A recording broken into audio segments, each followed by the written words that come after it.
ಆರೋಪ ಸುಳ್ಳು. ವಿಜೇಂದ್ರ ಅವರು ಯಾವುದೇ ರೀತಿಯಾದಂತಹ ಹಣದ ಆಮಿಷ ಕೊಟ್ಟಿಲ್ಲ. ನಾನು ಅವರು ವಿಡಿಯೋ ರೆಕಾರ್ಡ್ನಲ್ಲಿ ಹೇಳಿದಾರಲ್ಲ, ಅದರ ಆಧಾರದ ಮೇಲೆ ಹೇಳಿರೋದು. ವಿಡಿಯೋ ರೆಕಾರ್ಡ್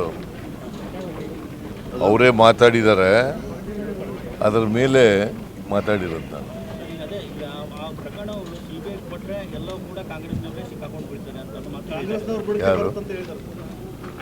ಯಾರು ಈಗ CBI ಮಾಡಲಿ, ಕೊಡಲಿ, ಕೇಂದ್ರ ಸರ್ಕಾರ ಮಾಡಲಿ, CBI ಕೊಟ್ಟು ಮಾಡಲಿ.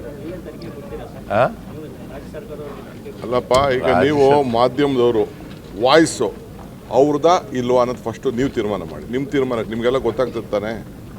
ಈಗ ಅವ್ರೇನು ಸ್ಟೇಟ್ಮೆಂಟ್ ವಿಡಿಯೋ ರೆಕಾರ್ಡ್ ನೋಡಿದ್ದೀರಾ ನೀವು? ಅವರೇ ಪ್ರಸಾರ ಮಾಡ್ಯಾರ.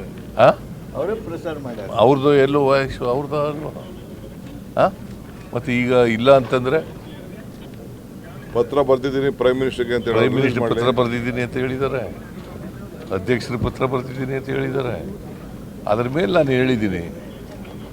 ಇಲ್ಲ ಅಂತ ಹೇಳಿದ್ರೆ ಸುಳ್ಳು ಹೇಳ್ತಾ ಇದ್ದಾರೆ ಅಂತ. ವಿಜೇಂದ್ರ ಅವರು CBI ತನಿಖೆ ಕೊಡಲಿ ಅಂತ ಸವಾಲು ಹಾಕ್ತಾ ಇದ್ದಾರೆ. ಯಾರು ವಿಜೇಂದ್ರ ಅವರು ಸರ್? ಈಗ ಎಲ್ಲಿ ಸವಾಲು ಹಾಕಿದರು? ಅವರು ಹೇಳ್ತಾ ಇದ್ದಾರೆ ಸರ್, ಈಗ ಹೇಳಿಕೆ ಕೊಟ್ಟಿದ್ದಾರೆ CBI ತನಿಖೆ ಕೊಡಲಿ.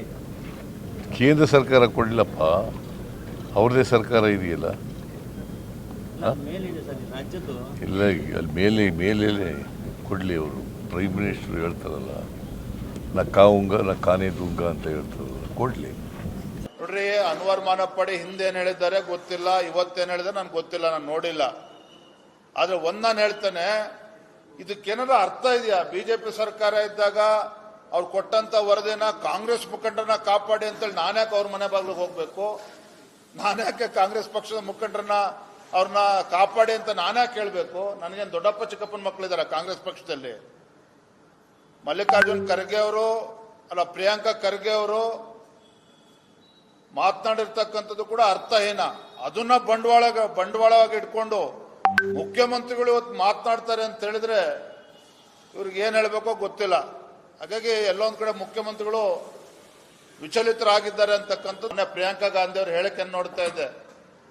ಬುದ್ಧಿ ಭ್ರಮಣೆ ಆದಂತ ಕಾಣ್ತಾ ಇದೆ ಕಾಂಗ್ರೆಸ್ ಶಾಸಕರಿಗೆ, ಮಂತ್ರಿಗಳಿಗೆ. ಬಿಜೆಪಿ ಸರ್ಕಾರ ಇದ್ದಾಗ, ಯಡಿಯೂರಪ್ಪ ಮುಖ್ಯಮಂತ್ರಿಗಳಿದ್ದಾಗ ವಕ್ಫ್ ಅಂದಿನ ಅನ್ವರ್ ಮಾನಪ್ಪಾಡಿ ಅವರೊಂದು ರಿಪೋರ್ಟ್ ಅನ್ನ ಕೊಟ್ಟಿದ್ದಾರೆ. ಅದರಲ್ಲಿ ಹಿಂದಿನ ಸರ್ಕಾರ ಕಾಂಗ್ರೆಸ್ ಪಕ್ಷದಲ್ಲಿದ್ದಂಥ ಮುಖಂಡರುಗಳು ಯಾವ ರೀತಿ ಅವ್ಯವಹಾರ ಮಾಡಿದ್ದಾರೆ ಅನ್ನೋದನ್ನ ವರದಿಯಲ್ಲಿ ಉಲ್ಲೇಖ ಮಾಡಿದ್ದಾರೆ.